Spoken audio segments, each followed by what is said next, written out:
I, 32M. William, guess I'm still trying to wrap my head around how quickly things can detonate. About a month ago, life was normal, or what I thought was normal.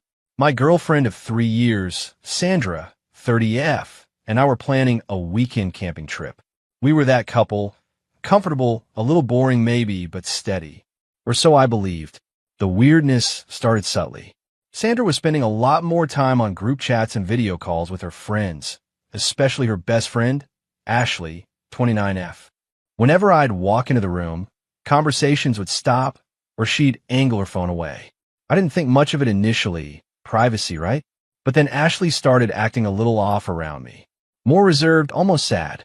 Fast forward to about 10 days ago. Ashley asked to meet me for coffee, alone. Alarm bells. She looked like she hadn't slept in days. Ashley, William, there's something you need to know. I'm so sorry. I've been recording some of Sandra's and our group conversations. Not for anything weird. It's just, Sandra has been saying a lot of things about you. For months. And it got really bad. I didn't know what else to do. My stomach just dropped. She played me a few snippets. It wasn't just idle gossip.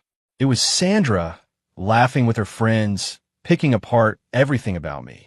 My job, he's smart, but like zero ambition, content with his little spreadsheets. My hobbies, he actually enjoys bird watching, can you imagine? Even deeply personal stuff I'd shared with her in confidence about my family. She mimicked my laugh. She dissected texts I'd sent her. The worst was her talking about our future, or lack thereof. Oh, William's a great placeholder. Comfortable. But I'm keeping my options open, obviously. He's just too predictable for the long haul. This was intercut with her friends chiming in, some laughing, some adding their own digs. Ashley was mostly silent in the part she played for me. I felt cold, like the world tilted. Why are you showing me this? Ashley. Ashley. Because it's wrong, William. She talks crap about everyone, even us, her best friends, behind our backs, but this felt cruel. And honestly, she's been trying to convince me you're a bad guy, that you've been off lately, and I think she was prepping to dump you and make you the villain. That night, I confronted Sandra. Calmly. I didn't yell. Me. Sandra, have you been unhappy? Have you been talking about me, about us, to your friends? Sandra stares at me, then gets defensive. What if I have? Girl talk. We vent. It's not a big deal. I can talk about whoever I want with my friends. It's my life. Me. Even if it's disrespectful. Even if it's things I told you in confidence. Sandra rolls her eyes. Oh, don't be so sensitive, William. It's just words. Everyone does it. Her complete lack of remorse, the sheer entitlement in that statement. I can talk about whoever I want was the nail in the coffin. Me. You absolutely can. And I can decide I don't want to be with someone who does. We're done, Sandra. She was shocked. Actually shocked. Expected me to just take it, I guess. She argued, then cried, then got angry, but I held firm. Packed a bag and went to my brother's. The next few days were a blur. Ashley checked in on me, platonically. We talked a lot. About Sandra, yeah, but also about everything else. I realized Ashley was smart, funny, and incredibly insightful. And she'd been walking on eggshells around Sandra for years. A week after the breakup, Ashley and I went for dinner. As friends. But it didn't feel like just friends. There was a spark. We ended up talking for hours. Kissed. It felt right. Unexpected, but right. 2 days after that, my phone exploded. Sandra. Sandra. Voicemail. Screaming, William. You are dating Ashley. My best friend. Are you serious? After everything. You dump me, and then you go for her. What kind of betrayal? I asked this. Texts, calls, more voicemails. All variations on that theme. Her betrayal. Because apparently, her months-long campaign of systematically trashing me to her inner circle, including the woman I was now seeing, was just girl talk. But me moving on after she blew up our relationship? Unforgivable. The irony is almost physically painful. I haven't even told her I know about the recordings. Yet, Ashley and I agreed to keep that between us for now. Let Sandra show her true colors. And boy, is she. Now I'm just waiting for the next barrage. This is far from over. Update 1 week later. Well, the predicted barrage arrived, and it brought reinforcements. It's been a wild week since Sandra found out about Ashley and me. The sheer level of entitlement is genuinely breathtaking. Sandra's initial voicemails and texts were just pure rage, as mentioned. Accusations of betrayal, how I never really loved her, how Ashley is a snake and a backstabber. Standard stuff when someone who thinks they're the main character gets their script flipped. Then came the public but not public smear campaign. Vague Insta stories from Sandra. When you realize people you trusted were never really on your side, broken heart, hashtag fake friends, hashtag hidden agendas. Lots of sad selfies. You know the type. A few of our mutual acquaintances started sending me confused texts. Dude, what happened with Sandra? She seems devastated. I kept my replies brief and neutral. We broke up. It wasn't working out. I've moved on. No drama from my end. The real escalation came via Sandra's younger sister, Kimberly, 28F. Kimberly was always intense. Very much a my sister right or wrong type. She called me, and it wasn't a pleasant chat. Kimberly, William, what the hell do you think you're doing to Sandra? And with Ashley of all people? Are you trying to destroy her? Me? Kimberly, Sandra and I broke up. The reasons are between her and me. I'm sorry she's upset, but I'm allowed to move on. Kimberly, upset? She's a wreck. Ashley was her best friend. This is beyond messed up. You clearly planned this. You were probably cheating on Sandra with Ashley. Me, raises an eyebrow, even though she can't see it. That's a serious accusation, Kimberly, and it's completely false. Sandra ended our relationship with her actions long before I ended it with words. Maybe you should ask Sandra about her behavior. Kimberly, Sandra is an angel. She wouldn't hurt a fly. You're the manipulative one here, clearly. You better fix this. You owe her an apology. And Ashley needs to disappear. The fix this part really got me. Like I'm supposed to what? Dump Ashley and go crawling back to Sandra after she spent months metaphorically spitting on me? The delusion is strong with this family. Sandra also started relentlessly messaging Ashley. A delightful mix. Asterisk the tearful bestie. Ashley, how could you do this to us? I thought we were sisters. He's just using you to hurt me. Please tell me it's not true. Asterisk the scorned victim. You always wanted what I had, didn't you? You were just waiting for your chance to stab me in the back. Some friend. Asterisk the threatening fury. You'll regret this, Ashley. You have no idea what you've done. Everyone will see you for what you are. Ashley's been a rock. Shaken, but a rock. She blocked Sandra on most platforms after a particularly nasty voicemail. She told me, I knew she'd react badly, but this is a lot. It's like she can't comprehend that her actions have consequences. Or that I'm a person with my own feelings, not just her sounding board. Internally, I'm mostly just tired, but also weirdly calm. Every outburst from Sandra or Kimberly just reconfirms I made the right decision. The hurt from the initial discovery is still there, a dull ache, but it's being overshadowed by this bizarre drama. Ashley and I talked about the recordings again. We're still holding on to them. It feels like a nuclear option, but Sandra and Kimberly are escalating. They're trying to paint me as the bad guy and Ashley as a homewrecker to anyone who will listen. A few of Sandra's closer friends have definitely iced Ashley out.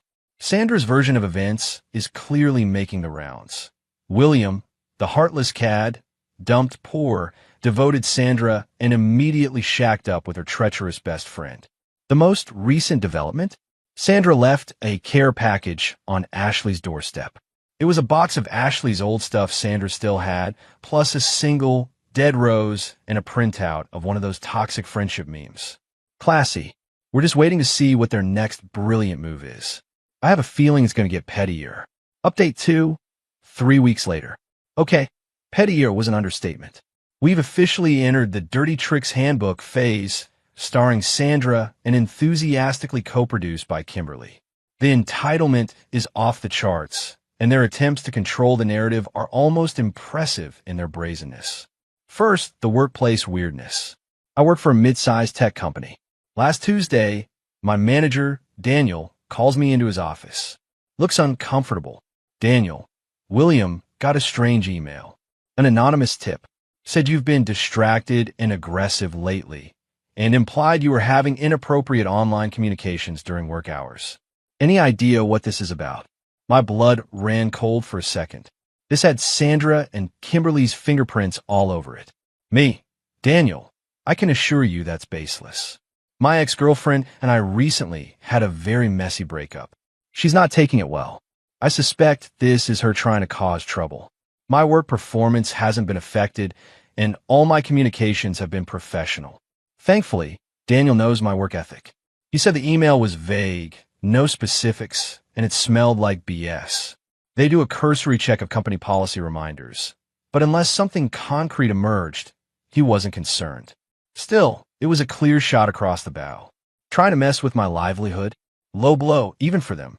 Then came the concerned friend offensive. A couple of people from our wider social circle reached out to Ashley.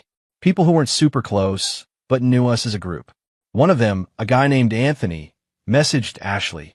"Hey Ashley, heard about you and William. Just wanted to say, be careful. Sandra is saying William was really controlling and emotionally manipulative towards the end. She's worried about you." This was their new angle. William the monster, Ashley the next victim. Sandra playing the role of the concerned ex, trying to warn Ashley. The audacity. Ashley and I had a long talk. We were tired of being on the defensive. I told her I couldn't stand by while they tried to ruin my career and our reputations. This wasn't just girl talk anymore. It was malicious. We decided, together, that the only way to stop them was to let Sandra's own words do the talking. Ashley had the recordings, and after what they pulled, she was ready to use them. We spent an evening carefully selecting a few key audio clips, the most undeniable examples of Sandra's duplicity and Kimberly's enabling malice. We didn't want a public social media war. That's messy and can backfire. Our approach was more targeted, surgical. I took the lead on some of this, with Ashley's full agreement and the file she provided. Asterisk the Emily's Bakery clip. Ashley sent this directly to Emily, with a simple message. "Emily, I'm so sorry. I didn't know how to tell you this, but I thought you deserved to know what was being said." This was a few weeks ago. I'm no longer friends with Sandra. This felt right for Ashley to do, given her prior friendship with Emily. Asterisk the safety net / upgrade clip about me, and the clip of Sandra and Kimberly together, laughing as Kimberly suggested ways Sandra could make William's life difficult if he ever crossed her, including vague ideas about anonymous complaints. I sent these from a throwaway email address with no commentary other than "thought you should hear this" to about 5 or 6 key people in our old extended social circle. People whose opinions carried weight, people Sandra and Kimberly were, actively trying to poison against us. And yes, I included Anthony, the concerned friend who'd messaged Ashley. The fallout wasn't just immediate, it was a firestorm. Emily, as we suspected, was devastated and furious. She didn't keep quiet. She posted publicly on her bakery's social media about being betrayed by toxic ex-friends and the importance of supporting local businesses. While she didn't name names publicly in her post, enough people knew about Sandra's circle that the dots were connected very quickly. We heard Sandra even try to comment on the post with a fake sympathetic message, which Emily promptly deleted and blocked her. Anthony replied to my anonymous email almost instantly with a direct message to my actual account. Holy crap. "William, Ashley, I am so sorry. I had no idea. Sandra completely twisted everything. Just forwarded your email, blind copied you, to a few others she's been feeding lines to. You guys don't deserve this." He became an unexpected ally in correcting the narrative. Within 48 hours, it felt like everyone in our old circle had heard about the clips. Sandra's carefully crafted victim narrative imploded spectacularly. People weren't just asking them awkward questions, they were openly calling them out. We heard through multiple sources about a disastrous group chat that Sandra and Kimberly were in. Apparently, several old friends confronted them directly with lines from the recordings. Sandra reportedly doubled down, accused everyone of ganging up on her, claimed Ashley was a psycho stalker who manufactured those recordings, and then Kimberly jumped in, firing off insults and threats. The result? Many people exited that chat and blocked them both on the spot.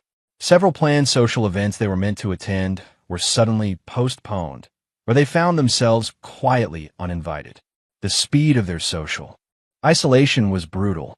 Sandra and Kimberly's response to this widespread shunning? Predictably, they went into full meltdown mode. Sandra's tearful video on her private story became even more unhinged. She was now accusing not just Ashley of masterminding her downfall with doctored tapes, but also accusing me of orchestrating a vindictive hate campaign. She even named names of people who had supposedly betrayed her by believing the recordings, which only alienated more people. Kimberly started sending aggressive, misspelled DMs to anyone she thought was siding with the enemy or who had criticized Sandra, basically proving the enabling malice part of the recordings herself. It was a spectacular series of own goals. They weren't just facing questions, they were facing outright social exile created by their own hands, accelerated by their increasingly frantic and aggressive reactions. The entitlement is still there, but it's now laced with pure panic. They genuinely believed they could control everything and everyone. They didn't count on clear, undeniable proof of their own behavior, turning their world upside down so quickly. It's a dumpster fire, all right, and they're holding the matches and the gasoline. Final update, 6 months later. It's been about 7 months since D-Day, Discovery Day, as Ashley and I now call it. Life has settled into a new, much quieter, and genuinely happier normal. The drama with Sandra and Kimberly fizzled out, not with a bang, but more like a leaky tire gradually deflating after being spectacularly punctured. The selectively edited recordings and hate campaign defenses Sandra and Kimberly tried to push after the clips circulated an update too didn't get any traction. When you're claiming victimhood, but there's audio of you casually ripping apart your then boyfriend, mocking someone's livelihood, or plotting anonymous complaints, people tend to believe their own ears. A few of Sandra's diehard apologists stuck by her, but most of their mutual friend group quietly, or in some cases, very loudly, distanced themselves. The social fallout for Sandra was pretty significant and, from what we've heard, lasting. She always thrived on being the queen bee, the center of attention. That image shattered, and shattered hard. Emily, the friend whose bakery Sandra mocked, saw a huge surge in local support after word got out properly. Turns out, people don't like bullies. Her business is doing great. She sent Ashley and me a thank you note and a massive box of cupcakes, which was a sweet, literally moment of solidarity. Sandra apparently tried to get legal for a hot minute, even after her initial narrative imploded. Ashley received a cease and desist letter from some online template lawyer, full of dramatic language about defamation and illegal recordings. Laws vary, but where we are, one-party consent for recording conversations you are part of is generally permissible, and Ashley was part of all those conversations. Ashley's cousin, who's a paralegal, glanced at it and said it was mostly bluster designed to scare her. Ashley, with my full support, sent a polite reply via email, stating the recordings were legally obtained, were shared selectively and truthfully only in response to false accusations and attempts to damage our reputations, and that she would vigorously defend any actual legal action. We heard nothing further on that front. Predictably, the idea of actually spending real money on a lawyer when her credibility was shot probably wasn't appealing. Kimberly remains Sandra's loyal bulldog, but her credibility took a massive nosedive too, especially after the clip of them discussing anonymous complaints and her subsequent aggressive DMs made the rounds. People saw her as an instigator and an enabler, not just a supportive sister. We hear, through the grapevine, which is surprisingly resilient, that they've become a rather isolated duo. Sandra apparently complains constantly about how Ashley ruined her life and how I betrayed her trust. Zero self-awareness, as expected. She really believed she was entitled to say whatever she wanted without consequence, and for me to just be her convenient boyfriend until a better offer came along. The revenge, if you want to call it that, was simply letting Sandra be fully exposed by her own actions and words. No grand schemes, no elaborate plots from my end beyond deciding that enough was enough and strategically using the truth. The satisfaction wasn't in her downfall, exactly, but in the restoration of truth and the fact that she couldn't manipulate or bully her way out of this one. Her carefully crafted social image, The one she used to belittle others, including me, crumbled because of her choices, and her reactions to being exposed only dug her hole deeper. That empty social standing she fought so hard to maintain through nasty gossip, gone. That, I admit, felt like justice. As for me and Ashley, we're doing great. Really great. We took things slow after the initial explosion of drama, building something real on a foundation of honesty and mutual respect. It's kind of ironic that Sandra's actions inadvertently pushed us together. We communicate openly, no guessing games, no fear of being mocked behind each other's backs. My apartment, which once felt tainted by Sandra's negativity, now feels like a peaceful sanctuary. We even went on that camping trip I was originally planning with Sandra, and it was fantastic. The whole experience was a harsh lesson in trusting your gut and understanding that some people will always see themselves as the main character, and you're just a supporting role in their drama. The best outcome was moving on, with someone who values partnership over put-downs. Sandra got the space she implicitly wanted by trashing our relationship. She just didn't like how vast and empty it turned out to be when her words echoed back at her, loud and clear.